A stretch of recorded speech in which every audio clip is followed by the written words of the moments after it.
work on this. All right, so, okay, first of all, okay, he says I'm like this big deal and everything else, but I started out as a stupid kid.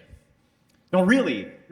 So what happened was, see, when I was young, I went to school. How many of you went to school?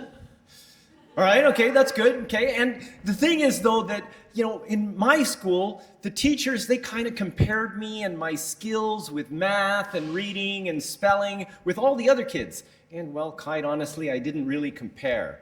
So they called my parents. Mr. and Mrs. Carmazzi, your son Arthur is special. Code word for stupid. And we would like to put him in our special children's class, which was the stupid kids class. So off I went.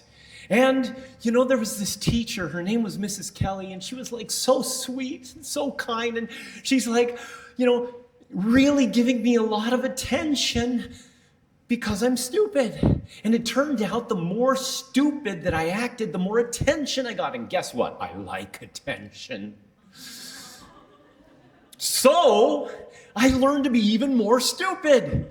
But then the school changed the rules and they said before you can go to high school, you have to have an algebra class. And I'm thinking, algebra? Oh my gosh, isn't that like math for smart kids? I can't do that. But I want. Why? Because I needed to go to high school. But my very first report card, you know what I got? That was a question.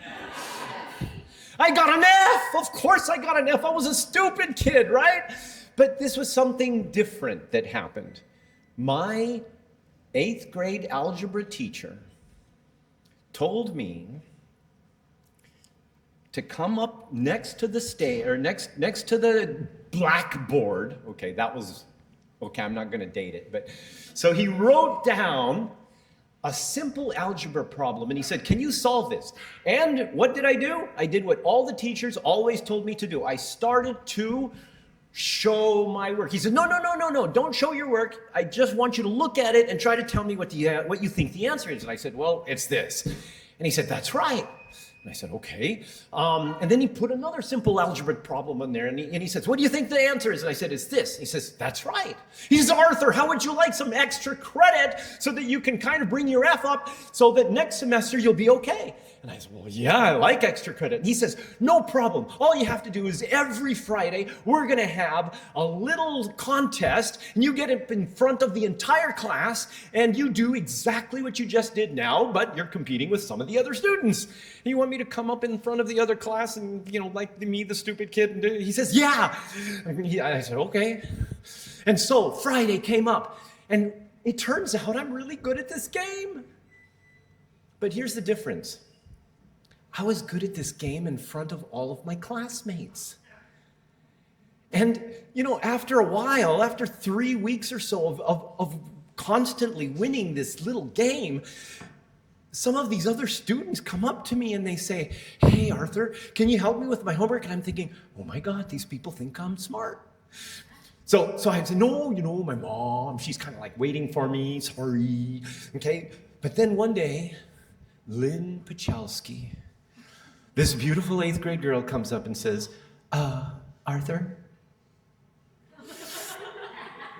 can you help me with my homework? I'm like, yeah. And I learned to be smart. See, the thing is that the only difference was the perception that people had of me because of the way that I did things.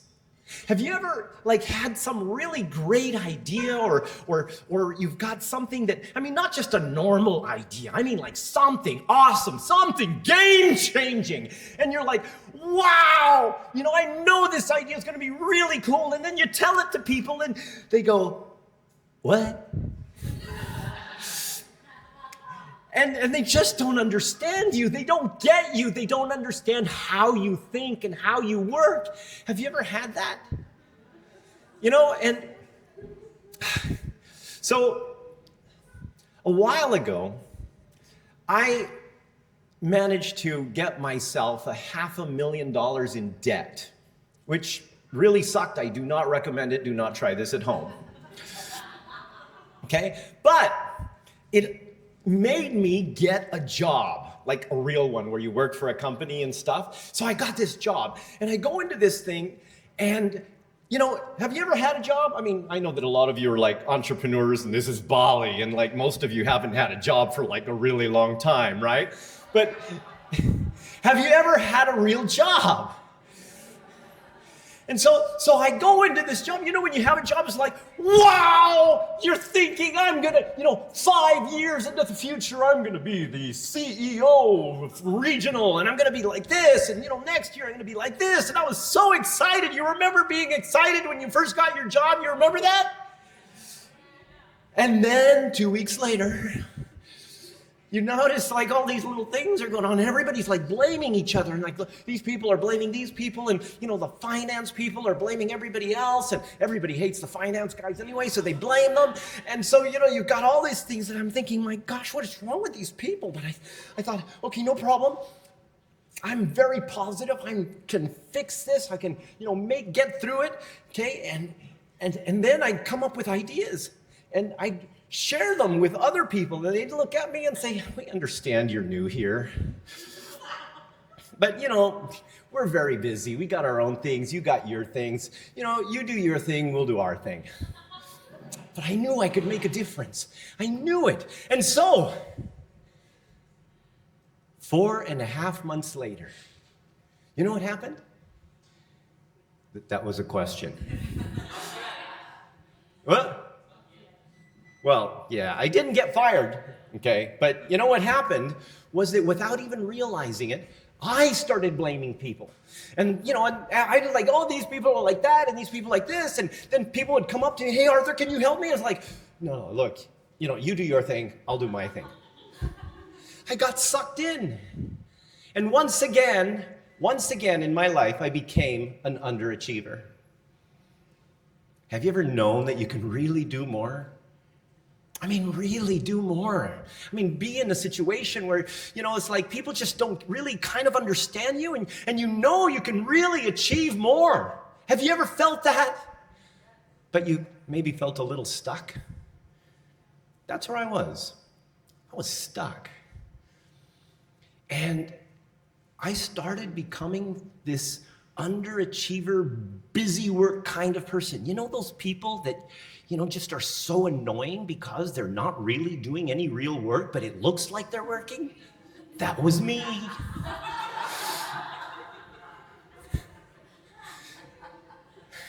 And so one day I just realized, I looked into the mirror and I said, you suck. I mean, not you, but, like in the mirror thing, right? Okay? And I needed to do something. So I went and I talked to these other department heads, all these other people who are making my life hell. But I discovered something completely different than I expected. I discovered that they were actual human beings, that they also had the same kind of problems that I did. They also had the same kind of, direction that kind of got misaligned. And so I thought, wow, it's not really the people, it's the environment. Because then I realized, well, see, in one environment before I was here, I was awesome. In fact, I was so awesome, I was actually very conceited. But the thing is that it was something where, this environment with this group of people made me an underachiever, while doing the same kind of thing in a different environment, I was a superachiever. Have you ever had that? So I decided I was going to come up and solve this problem. I wanted to solve the problem for myself. So I came up with this framework eventually called directive communication psychology. And what I'd like to share with you right now is one element of DC psychology. The element that is going to essentially help you understand why some people just don't get you, and why sometimes when you're explaining something to someone, you've explained things, right? You're explaining something very clearly. You've been there, right? And you tell them, and you understand, right? And they say, yes, I do, and you're feeling really good, and then they do something completely different. Has that ever happened? And so, what I'm going to do before I tell you about this, I want you all to stand up. All right? Now, I want you to take the chairs and put them under the table as best as you can. Okay? And you will also have some glasses that look similar to this. Okay? So I want you to put on the glasses. All right? Everybody, you got your glasses? Now you're going to look up here. All right, now I'm going to divide you into two groups. All right?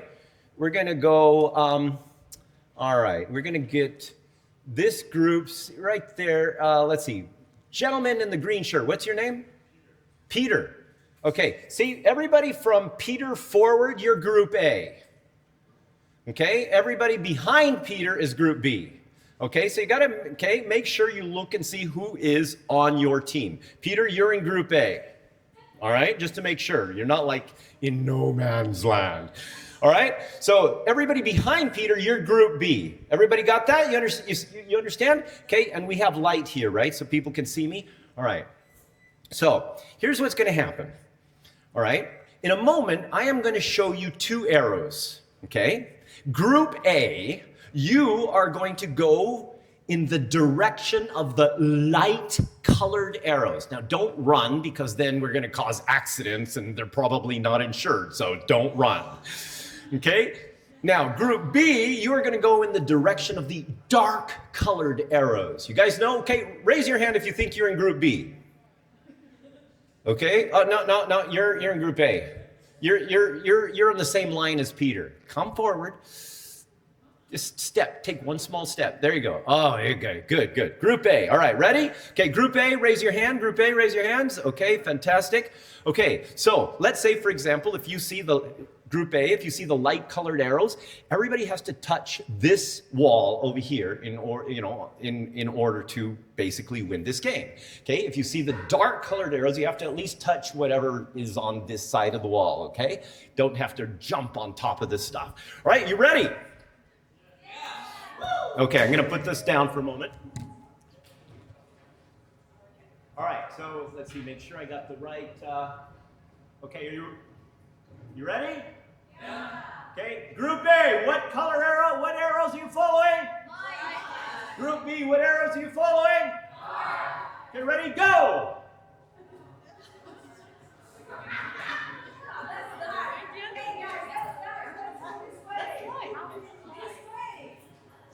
Oh, I see.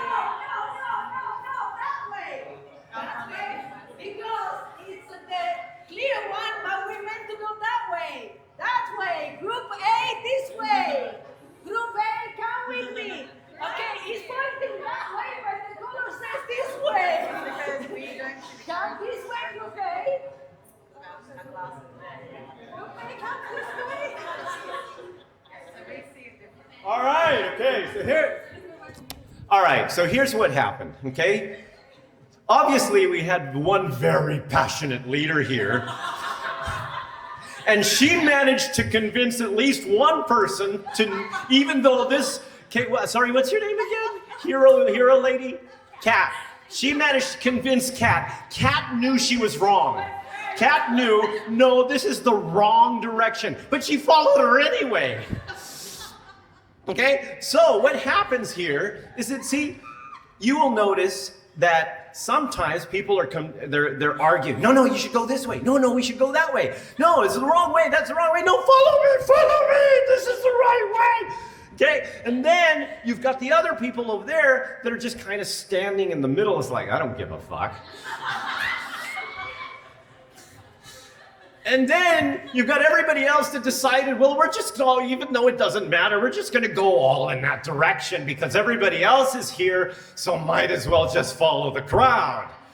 Okay? and there's some of you that will actually just follow what you think and not care about what other think. But see, this is what happens. This is what happens in real life, right? You ever notice like you're having a meeting with your team and, people will, oh, you're the boss. Okay, I don't think what you're saying is accurate, true, or even competent, but I'm going to follow you anyway because you're the boss.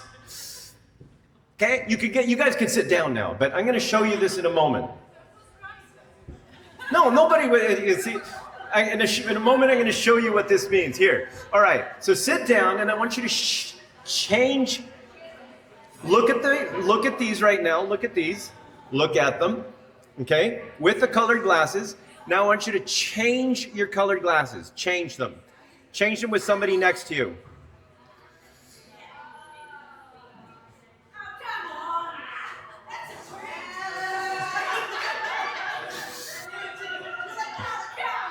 All right? We good? Are we good? All right? Did you see how that works? Okay, see, here's the thing, right? You've been there. Something is so obvious. It is just common sense. You look at it, it's clear. This is the freaking arrow. It's going that way, and it's obvious. It's common sense. Why are you fucking going in the wrong way? Okay, but yet you've got, you've got other people that look at you and they're thinking your common sense is no sense at all. And that's what happens. See, that breaks trust. You ever notice that somebody that may be competent, maybe yourself, okay, sometimes has a really great idea, but because you are looking through red glasses and the other people are looking through blue glasses, that they just don't get you. It's not that your ideas are bad, it's just that the process by which you do things is different. See, so one of the models in the DC psychology body of work is called the colored brain. And it's based on your brain's ambiguity relief process. Now, how many of you have brains? Okay, well, at least, 30% of the crowd does. Okay, that's better than usual. All right, so now if you've got a brain, that means that this ambiguity relief, it's a genetic process. Now, mind you, not your personality, okay? And it is not your behavior. It is one thing. How you get clarity, how you do things. Let's say you're analyzing things. How many people analyze stuff? Okay, most people do, right? But let's say you're one type of brain, you're going to analyze things by going, oh, okay, well, if I do this and I'm going to do that, and it's like, and this thing happens, it's not like I do that. That's how you're analyzing, right? Well, the other person, when they're analyzing, it's like, why are you doing it that way? No, you got to do it like this. You got to check this, wait, get the information, check that. Okay, see how that works. Okay, put this together. Okay, maybe then we can try it. Okay, so here I'm going to share with you 4 different colored brains. All right, you ready? All right, brain color number 1, which is called chaotic processing. All right, chaotic processing. Now you may look at this, you hear that sound, the chaotic processing. Oh, that must be bad. Well, maybe, but maybe not. Okay, so let's just look at it. Okay, and some of you will kind of relate to this. Okay, you need action in order to get clarity. Okay, why? Because in your brain, nothing is connected. So you need to start taking action. It's like, try this. Hey, wait. Let me ask you a question. You think this is good? You think this is good? Oh, you okay? And you're getting feedback on a regular basis. So what happens is that because you're constantly taking action to try to get clarity, you make a lot of freaking mistakes. Okay, but because you're constantly taking action to get clarity, your mistakes are usually kind of worked through in the process and nobody even knows you made them. And if you do make a big mistake, then what ends up happening is that you kind of see a different way because you're still kind of figuring things out. And sometimes people may blame you saying, you change your mind a lot, don't you? But in your perspective, no, I'm not changing my mind. I'm simply reshaping the same stuff that, it's still the same goal, just reshaping it so it's better, right? So this is called chaotic processing or green brain, all right? Now, how many of you believe that you have a green brain? And it's like, you're working on something, you're really good at starting stuff, okay? Not so good at finishing them. And then sometimes in the middle of something, it's like, squirrel. Okay? Green brain. All right, excellent. Now, okay, just to let you know, green brains can create from nothing. Okay? That means you don't need anything. It's like, oh, wow, here's a spoon. I just got a new idea for an app. Okay? Now, then there's the red brain. All right? Red brain is called linear processing. Linear means that I need to figure out, okay, this plus this plus this equals this, right? So I get clarity through structure. How does this work? How does it connect? Where's the structure? If I can find the structure, then it's easy, right? See, green brains, if you give them structure, they're going, oh my God, I'm so confined in my little box. Please let me out. Well, a red brain is like, please give me the box. Okay, I need to see, where do I go from here? Okay, show me the structure, right? While the other people are, like, okay, so now you've got red brain over here. It's like, I need the structure in order to get clarity. The green brains, I need to take action without structure, okay, so that I can get clarity. Do you think there might be a little bit of conflict there? So red brains make the least mistakes of any other brain color, okay? Linear process, do this, do this, do this, okay? The problem is that if they do make a mistake, I think we have to start over because this just doesn't make sense. I mean, we've already done this and just like start from scratch, okay? Which means they take the longest to recover from a mistake than any other brain color. Life is fair. Okay, so now red brains can also be creative, but in a different way than green brains, because they're creative by creating models in their head of what could happen, okay, and then applying that to whatever it is that they're working on. Now, okay, the other colored brain is called the purple brain, okay? This is relational processing. It's relating everything to everything else. Now see, both green and red, you actually have to actively do something. With purple, you just need details. You need lots of little details, little information, things that are going to really kind of help you to figure things out. It's like, okay, I need to know how much time this is going to take. I need to know, when it's going to be, how when it's going to work, where it's going to be like this, and I need more information, more details, okay? And the more information you have, then it's just kind of these options suddenly appear. It's kind of like this big giant TV screen where all the pixels are starting to come together, and then you see the picture. And you're going, I see the options. Okay?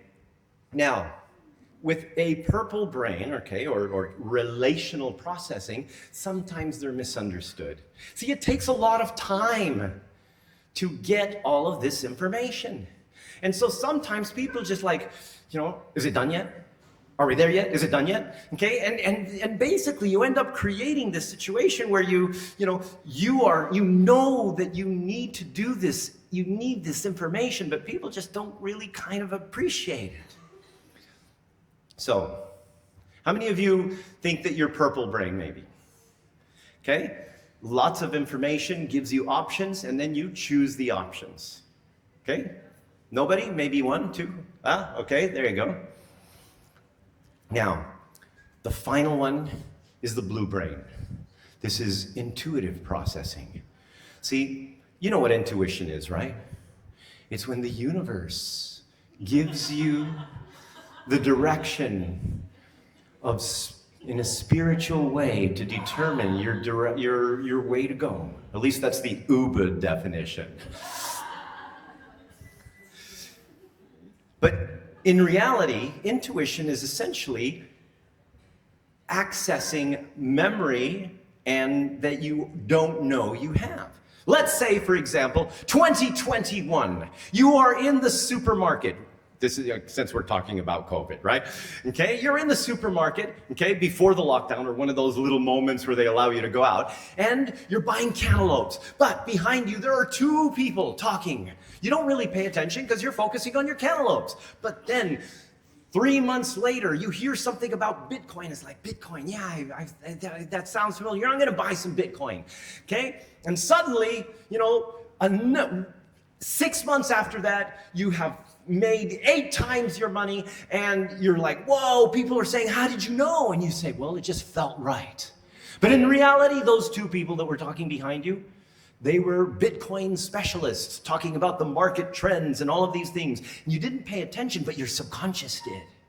And so because of that, what happened is that you had this feeling, intuition, but it was really subconscious memory.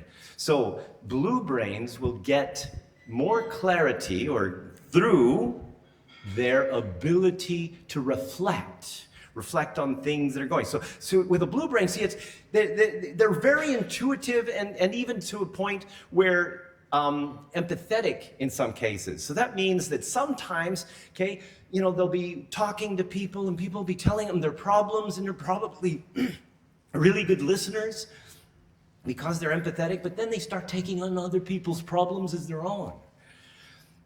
And sometimes it's a little bit difficult. So sometimes blue brains are misunderstood because you've got other people say, well, exactly, how did you arrive at this answer? And well, the blue brain says, well, it just kind of felt right. And a red brain is like, that makes no sense. So, any people who think you might be blue brain here?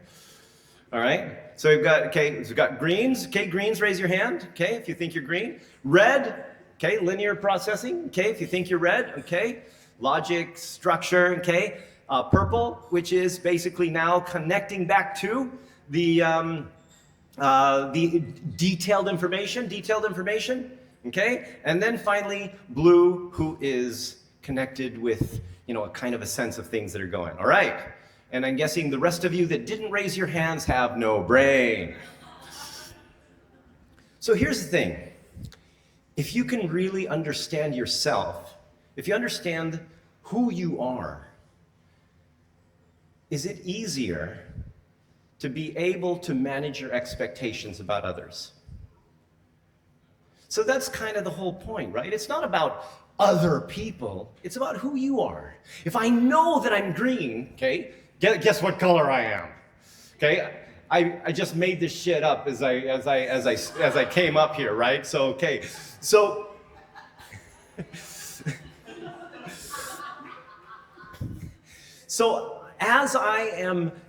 as a green brain person, if I know I'm green, okay, and I get a purple brain person on my team, and they're asking me for details, I'm not gonna go, oh my God, I'm surrounded by idiots that just don't want to move quickly. Okay, I'm gonna go, how much more information would you like? Okay, because now I understand them. I understand how to help them be successful. And if I can help them to be successful, they're gonna make me successful.